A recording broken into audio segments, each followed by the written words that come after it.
Alright, welcome to a video on how to graph linear functions in standard form. So, first of all, we have to ask, what is standard form? Question mark. Well, standard form is a little bit different than our slope-intercept form. It looks like ax plus by equals c, where a, b, and c are integers. So we just have a number times x plus a number times y equals a number, and all these numbers are integers. So if we look down here at the bottom, I have three things, and the question is it in standard form? So I want you to pause the video now and figure it out on your own, what you think is in standard form and what isn't. Okay, so we look. Our first one is standard. 2 multiplied by x plus 3 times y equals 6. Standard form, all integers, no fractions. Our second one, 4x minus y equals 2. Again, boom, standard form. We're basically looking for fractions. If there aren't any fractions, we're golden. Which brings us to this one, 1/2 x plus 2y equals 5. There's a fraction, so no, that is not standard form. Okay, the question for this now is, how do you graph? And that's the goal of this lesson, is how do we graph? Well, that's called our x-y intercepts. So I'm going to flip over here to our axis, and we know that we have our y-axis and our x-axis. Well, where your line crosses those axes is what's called the intercept. Where it crosses the x-axis is the x-intercept, where it crosses the y-axis is the y-intercept. So we're going to find those on our line, and every single one of our linear functions has one of these intercepts. With slope-intercept form, we found the y-intercept. Well, in standard form, we're going to find our x-intercept and our y-intercept. And I sure hope you're writing down what I'm saying, because I'm not going to actually write everything that I say. So, first, let's find our x-intercept. Oops, got to change this back. So our x-intercept. Whenever we're finding our x-intercept, that means that our y value is going to be 0. So what I'm going to do is I'm going to rewrite our function here. Now, since I'm trying to find my x-intercept, I want my y to be 0, so I'm going to plug in, by substitution, a 0 for our y. What that does is it gets rid of our y value and that 3 with it. So when we rewrite, because we know we don't have to write a plus 0, we get 2x equals 6. We know 3 times 0 is 0. We don't have to write that 0.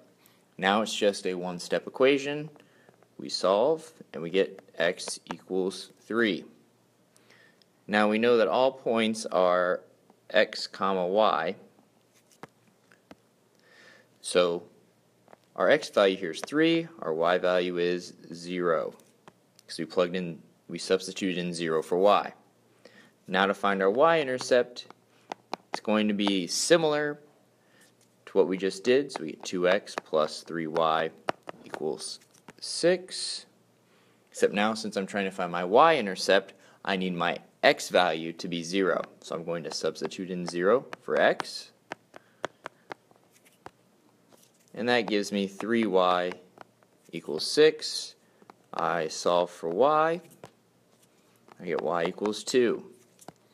So the point that I'm going to plot is going to be 0, 2. So now I'm going to jump over to my graph. I'm going to plot those points. So we're at 3, 0 and 0, 2. Now I can draw a line through those points. A very ugly line, but it's a line.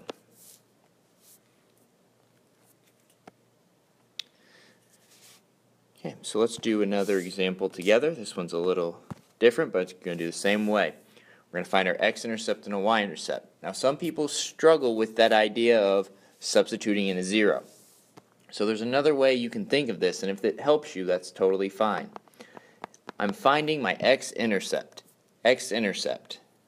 That means I don't need y. So don't need y. So I have 4x subtract y equals 2. Well, if I don't need the y, I can get rid of the y value. So I get 4x equals 2. Now I can just solve for my x. I get x equals 0.5. So that means that on my x-axis, I'm going to put a dot at 0.5. For my y-intercept,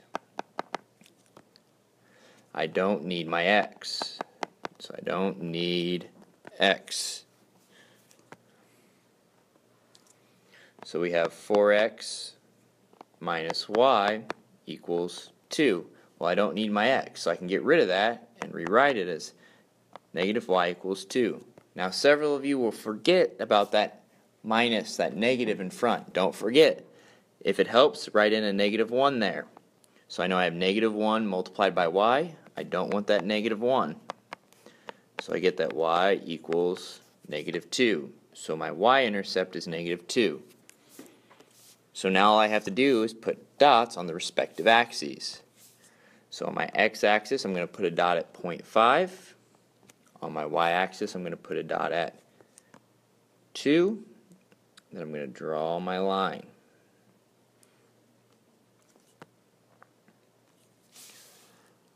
Okay, this last one I want you to try on your own, so go ahead, pause the video, and do that now.